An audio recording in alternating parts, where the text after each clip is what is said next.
Dalam nama Bapa dan Putra dan Roh Kudus. Amin.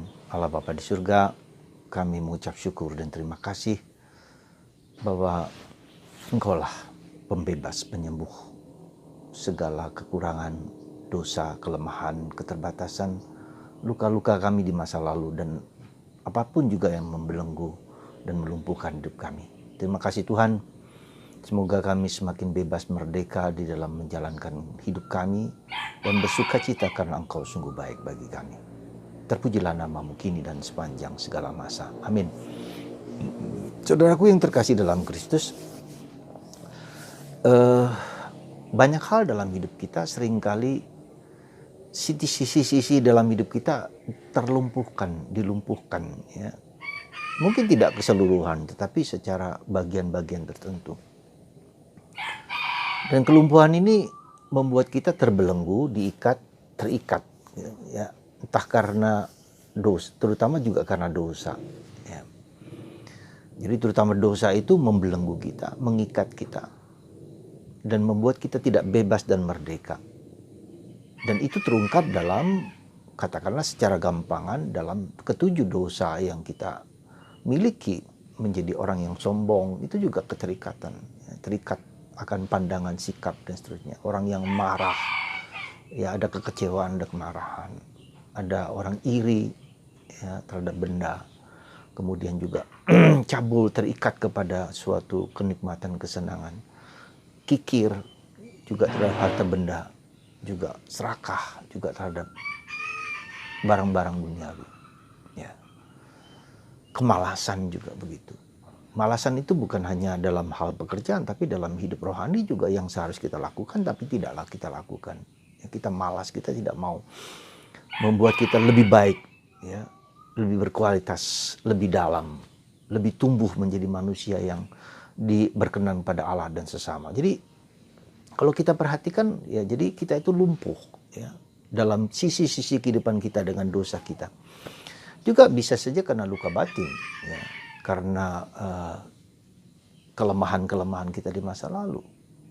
Kita terikat kepada masa lalu, ya, selalu mengeluh, selalu kembali ke masa lalu. Seperti halnya dengan bangsa Israel, meski tahu mereka dibelenggu, diperbudak di Mesir, tapi mereka ingin ke sana karena tidak tahu bahwa yang di depan itu, mereka tidak mau yang di depan yang menyulitkan itu yang membuat mereka berat. Jadi keterikatan ke masa lalu, diikat oleh masa lalu, oleh sesuatu yang membuat kita tidak bebas dan merdeka, itulah yang mau dihancurkan oleh Yesus akibat dosa. Jadi Yesus justru, si iblis itu memang mengikat kita, menghancurkan kita. Ya, maka satu generasi dihabiskan dulu 40 tahun bangsa Israel masuk ke tanah terjanji. 40 tahun, bayangkan. Jadi demikian juga dengan hidup kita. Ya, maka apa yang seringkali mengikat hidup kita, yang membuat kita lumpuh, maka kita butuh orang lain gitu loh. Kita sadar bahwa kita membutuhkan orang lain karena situasi kita tidak menyenangkan, tidak membuat kita merdeka, maka kita butuh orang lain. Maka dalam Injil hari ini orang-orang membawa si lumpuh itu kepada Yesus bersama-sama karena dia tidak mampu, maka ada orang-orang yang membantu dia sampai kepada Yesus, dan dia juga mau untuk itu. Jadi ada kerjasama antara diriku yang tidak mampu dengan orang-orang yang bisa membantuku untuk datang kepada Yesus. Dan disitulah peran kita. Kita bisa saja dalam tanda petik kita lumpuh, tapi juga bisa saja kita membawa orang lain untuk kepada Yesus, membawa kepada orang lain kepada Yesus supaya orang itu dibebaskan. Jadi itulah saudaraku yang terkasih dalam Kristus. Jadi Yesus mau menunjukkan kepada kita lebih dalam bahwa dosamu sudah diampuni. Dan Tuhan Yesus memberikan perdamaian, menghancurkan dosa itu. Memberdamaikan orang berdosa itu menjauh dari dirinya sendiri. Dia punya gambaran yang keliru tentang dirinya sendiri. Dia mempunyai gambaran keliru tentang Allah, ya, gambaran keliru tentang sesamanya. Kalau kita perhatikan dalam kisah kejadian jatuhnya manusia dalam dosa, kita lihat bahwa hubungan Adam dan Hawa menjadi renggang, hubungan manusia satu sama lain renggang, hubungan dengan Tuhan juga renggang, dan hubungan dengan diri sendiri juga renggang. Nah, bahkan menjauh, ya, bahkan mempunyai gambaran yang keliru tentang Allah. Itu pun Itu pun yang harus dibebaskan, dimerdekakan oleh Tuhan. Jadi Yesus datang justru untuk membuat berdamai kembali, menyatu kembali manusia dengan Allah, menyatu kembali manusia dengan sesamanya, menyatu kembali dia dengan dirinya sendiri. Jadi itulah perdamaian. Perdamaian artinya bahwa saya semakin memahami diriku sebagai orang berdosa, tetapi dicintai oleh Allah. Memahami orang lain adalah saudaraku yang juga sedang dalam proses yang sama. Memahami bahwa Tuhan cinta kepadaku apapun juga. Meski aku berdosa, meskipun aku lemah, ya, Tuhan baik. Jadi ini semua membuat gambaran yang utuh tentang diri kita. Jadi kesadaran, ya, yang besar tentang diri kita, tentang orang lain, tentang Tuhan, dan tentang sesama. Jadi saudaraku terkasih, itulah misi Yesus, membebaskan kita, menyembuhkan kita, melepaskan kita dari belenggu-belenggu masa lalu, ya, belenggu ketakutan, belenggu kecemasan, belenggu rasa bersalah, ya, rasa takut. Nah, itu semua dibebaskan. Karena kita yang salah satu unsur penting adalah mindset, cara pikir dan cara pandang kita yang terikat dan terlekat kepada sesuatu. Nah, ini dilepaskan oleh Tuhan. Dan itu membutuhkan proses yang panjang. Nah, maka kalau kita perhatikan dalam bacaan pertama hari ini, kita mencontoh teladan Abraham. Ketika Tuhan meminta untuk mengorbankan anak satu-satunya, anak tunggal satu-satunya yang menjadi harapan jaminan keturunan Abraham selanjutnya. Tetapi ketika Tuhan minta, ya, dia tidak punya pikiran negatif lagi. Jalankan. Ya.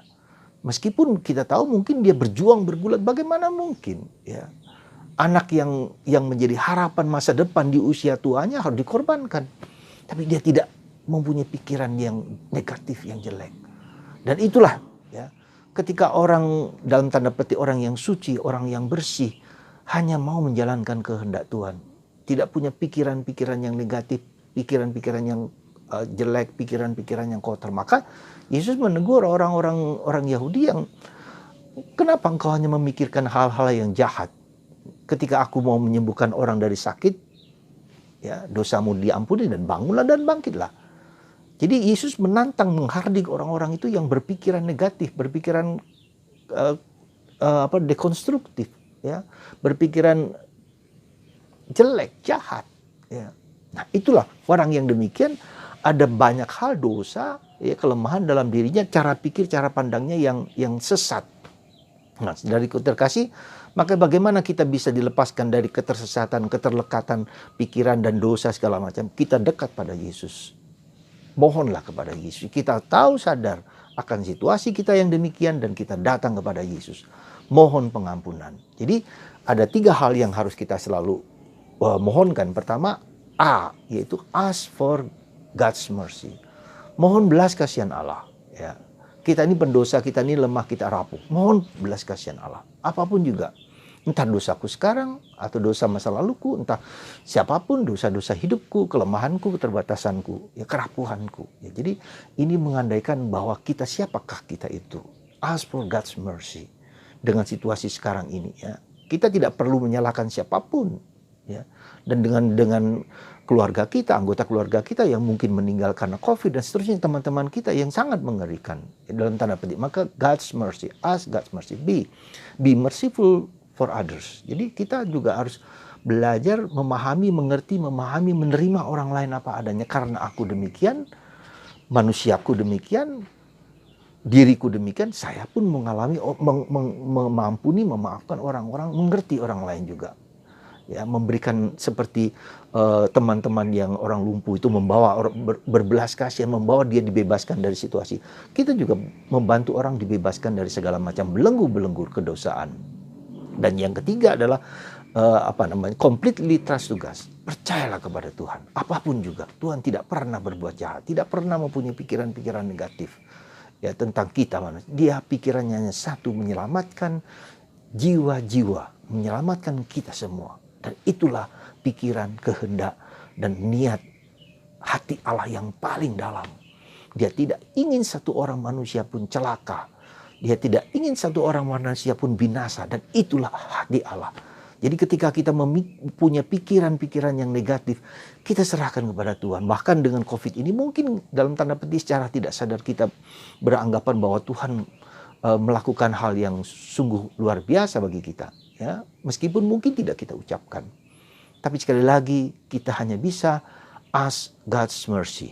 Lalu be merciful for others. And 3, completely trust to God.